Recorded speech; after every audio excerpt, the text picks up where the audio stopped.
Hey everybody, today's video is somewhat of a repeat. What we're going to do is we're going to tackle the Jediism 101 video, but we're going to make it much shorter. Now if you have an hour to kill, you can watch that video here or the links in the description below. But we're just going to tackle some fundamental questions and try to answer them as quickly and concisely as possible. If you want a list on those questions and where to jump to, you can check that out. It's also in the description below. First question, what is Jediism? Well, Jediism is a term, it's a word that came about or really came popular in 2001, and that was due to the census phenomenon that happened in the United Kingdom, Australia, and New Zealand. When they were having their census, an email chain went around asking people to put Jedi as their religion, and claimed that doing so would make Jedi an official religion in the world. That was a false claim. That is not true at all. However, it did eventually get its own filing code with the Census Bureau for whatever that's worth. Mostly it's considered a hoax or a joke, but a lot of people in the world, a light bulb went off. Jedi as a religion. And so they went searching. Fortunately for them, the Jedi community and several thousand people had already been trying to live as Jedi Knights in everyday life. Jediism is just a word that has come to either mean Jedi as a religion, or for other people who don't really know the origins of the word, just to mean the Jedi path in general, just to refer to people who follow Jedi as a lifestyle. So the next question is, what is a Jedi? Well, Jedi is just a person who lives by Jedi philosophy. I like to say that the Jedi path is world betterment through self-betterment, wrapped up in Star Wars terminology and inspiration. That's all it really comes down to. A Jedi is just a person who lives by the Jedi Way. How do you define the Jedi Way? No surprise, I like to use the Jedi Circle.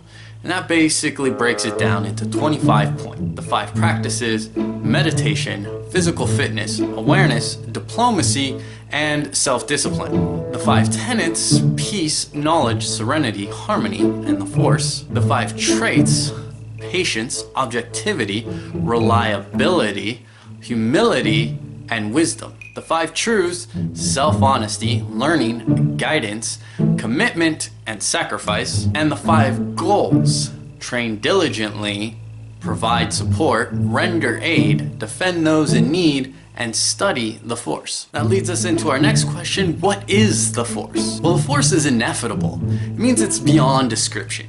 There are many ways that you can explore and define the Force for yourself. The Jedi path has a focus on physical well-being, intellectual well-being, emotional well-being, and spiritual well-being. And spiritual well-being is a very personal thing. All of these are kind of tailored to the individual Jedi, but spiritual well-being is always about discovering the answers to those big questions for yourself. Sometimes those answers are simply an acceptance of "I don't know," and sometimes those answers are found in already pre-established religions. And sometimes those answers are found in using terminology to describe something that we feel, but we just don't feel any other word really relates to that. And a lot of people use the Force in that way. So what is the Force? You tell me. This brings us to our next question: are Force powers real? Well, that depends on how you define Force powers. Every website kind of has its own definition of what Force power means. Some places consider Force powers simply the 5 senses that all human beings have. Some people consider empathy a Force power. Other places tend to take a more new age look at Force powers and do consider things like astral projection and telekinesis as part of Force powers and claim that they can teach these. The question on "are they real?" is going to be one that you're going to have to answer for yourself. What I can say is the more outlandish Force powers I have never seen performed. Does that mean that Force powers don't exist? Of course not. All that means is I haven't seen anybody perform them, so take that for what it's worth. This brings us to our last question.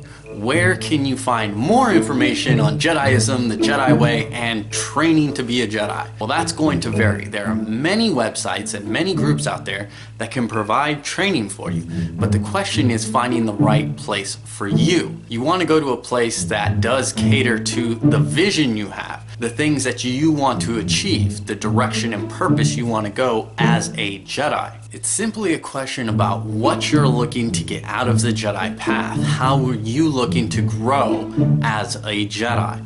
And you have to kind of look around and figure out which place suits you best. And of course, there's always that last option of Jedi living, which is also open to anybody to explore, and it's pretty easy to find. And that basically covers this edition of Jediism 101, Your First Steps.